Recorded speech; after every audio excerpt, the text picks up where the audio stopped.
باپ کو پہچانیں گے، نہ ماں کو پہچانیں گے، نہ خدا کو پہچانیں گے، کسی کو نہیں پہچانیں گے، اس لیے کہ ان کی پرورش تو حرام مال سے کر دی گئی ہے۔ پھر اگر ہم ان کی نافرمانی کی شکایت کرتے ہیں تو یہ بیکار ہے، اس لیے کہ ان کی غذا جو ہمیں اختیار کرنا چاہیے تھا، جو ہمیں کھلانا چاہیے تھا، وہ ہم نے اختیار نہیں کی۔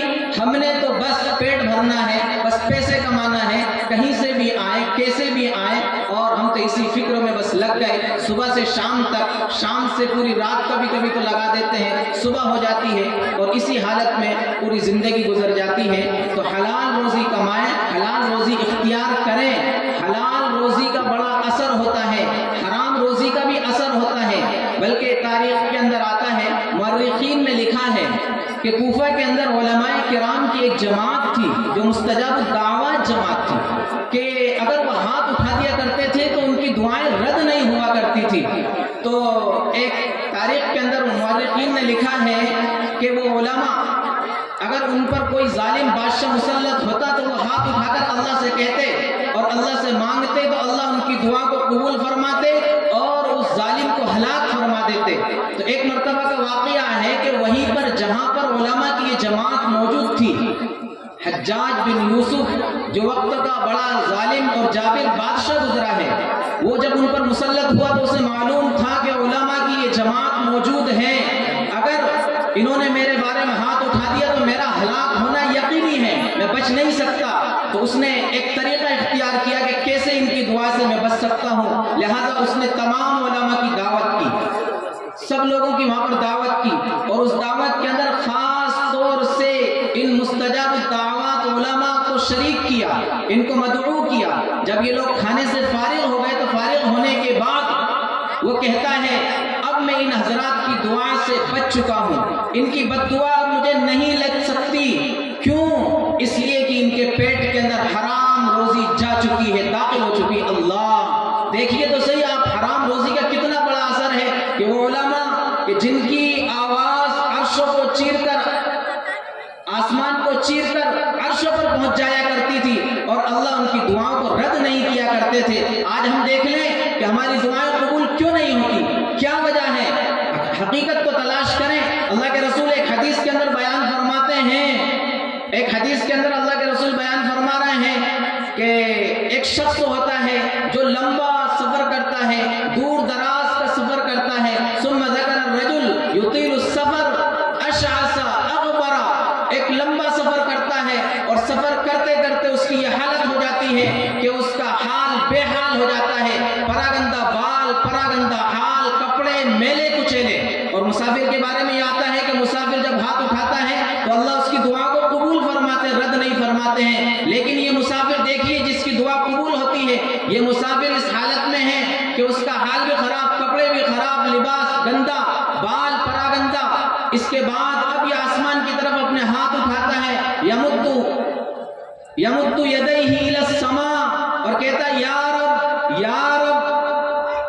اللہ کے رسول بیان فرماتے ہیں کہ دیکھیے یہ شخص جو ہاتھ اٹھا رہا ہے، وَمَطْعَمُهُ حرام وَمَشْرَبُهُ حرام وَمَلْبَسُهُ حرام، اس کا کھانا حرام، اس کا پینا حرام، اس کا لباس حرام، وَغُذِّيَ بِالْحَرام، اس کے جسم کی پرورش حرام مال سے ہوئی ہے۔ اب آپ بتائیے کیسے اس بندے کی دعا قبول ہو سکتی ہے، کہاں سے اس کی دعا قبول ہوگی؟ تو آج اگر ہم غور کر کے دیکھیں تو ہمارے اندر یہ چیز موجود ہے، صرف ہمیں کمانے کی فکر ہے۔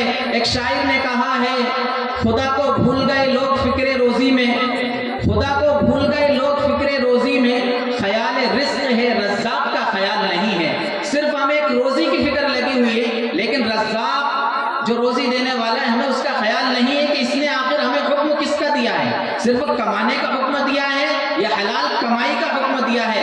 ذرا غور کر لیں، اللہ کے یہاں ہر محنت کی کمائی قبول نہیں ہوتی ہے اور جائز نہیں ہوتی ہے۔ اللہ کے یہاں صرف وہ کمائی، وہ محنت کی کمائی اللہ کے یہاں جائز ہوتی ہے اور مقبول ہوتی ہے جو اللہ کے احکامات کے مطابق، طریقے کے مطابق کی جائے، ورنہ تو کہنے کو تو طائف بھی محنت کرتی ہے، طوائف جو ہوتی ہے، طائفہ رنڈیاں جو ہوتی ہیں یہ بھی محنت کرتی ہیں، وہ بھی کماتے کہہ سکتی ہیں کہ ہماری بھی تو ایک محنت ہے، ہماری بھی تو زندگی لگ رہی ہے، ہماری بھی تو عزت لگ رہی ہے، لہذا ہماری کمائی حلال ہونا چاہیے۔ اس لیے آپ اگر غلط طریقے سے نہ